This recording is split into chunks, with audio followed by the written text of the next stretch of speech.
Good morning. As we are moving into winter just like that, there are several preachers gathering here in a few minutes. So I'm looking forward to that, sitting around the table, encouraging one another, challenging each other, sharing ideas. And and it's just good to dwell together with brothers that are working hard also in the preaching ministry. Mitzi's on her way. She'll be here in a couple of minutes with another casserole. So breakfast is going to be good at 9 o'clock, the last Tuesday of every month. So if you know a preacher in this area that would enjoy the fellowship, there's no real agenda, send them this way, the last Tuesday of the month at 9 o'clock in the morning. So we encourage you to invite them to come and be a part of that. As we're listening in to the letter to the Romans that the Apostle Paul wrote, I am constantly amazed as I'm rereading this letter how applicable it is. I know we're reading someone else's mail, but wow, it sure lands pretty squarely right in our laps today. We're continuing chapter 2, verse 3, where he says, "But do you suppose this, O man, when you pass judgment on those who practice such things, and do the same yourself, that you will escape the judgment of God?" You might remember the Sermon on the Mount where Jesus was preaching these beautiful, godly, radical ideas that challenged the culture of the day. When his disciples came to him and said, "Lord, teach us to pray," he gave them what we call the Lord's Prayer, is the Lord's model prayer. But there's a line in there that says, "And forgive us our debts as we forgive our debtors," or "and forgive us our trespasses as we forgive those who trespass against us."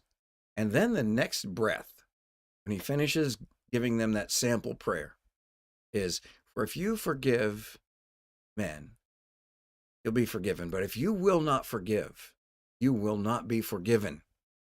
It's the same idea that the Apostle Paul was saying to the church in Rome. You are pointing out the error, the wickedness of their ways, and you're saying you ought to be condemned forever because of what you're doing. And then Paul says, but you turn around and you sin also. It may not be exactly the same kind of sin, but it's still a damnable sin.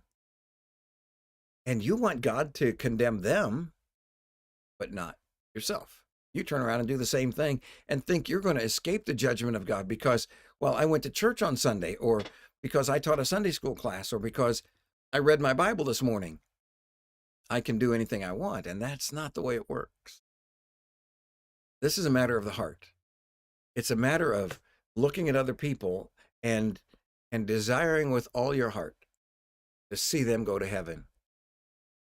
They have a routine of wickedness sometimes in their life and deserve to go to hell. Yep, they do. But so do you. So do I.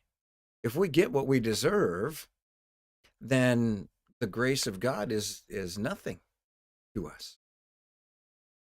But if we land on the grace of God, don't we also want other people to land on the grace of God? When he holds us up, when he rescues us, when he pulls us out and provides us not just the hope of heaven, but an abundant life today with his Spirit dwelling with us, giving us his viewpoint and his perspective on decisions that lie ahead. Don't we want that same thing for the wicked person that just offended me or sinned against me? Don't we want them to go to heaven? And that's Paul's whole point.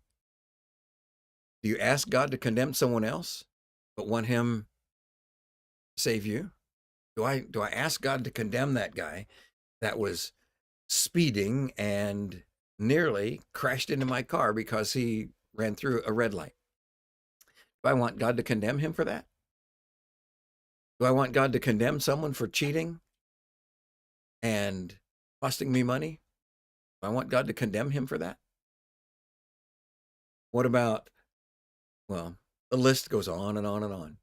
You can fill in your own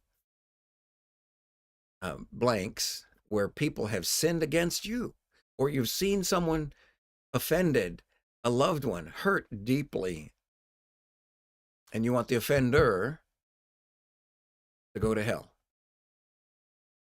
Then you turn around and sin against God, and you want him to let you into heaven.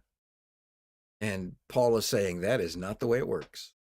And in our life today, let's replace the natural responses with the supernatural Spirit of the living God who dwells within us. Let's have a passion for the righteousness. We ought to press and hold people accountable so that they also can experience the grace of God. That's our whole point. We want people to be saved in the same way that he's saved us. We want people to be forgiven the same way he has forgiven us. We want people to be cleansed and washed, redeemed the same way he's done the same for us.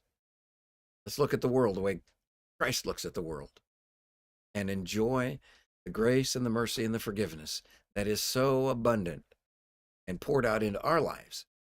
Let it splash over into the lives of the people around you. Be generous with your forgiveness and your grace. Be clear and accountable. Hold other people accountable to do what's right, to suffer the consequences if consequences are needed. But our overwhelming passion is to see people go to heaven. God bless you. He loves you, and we love you.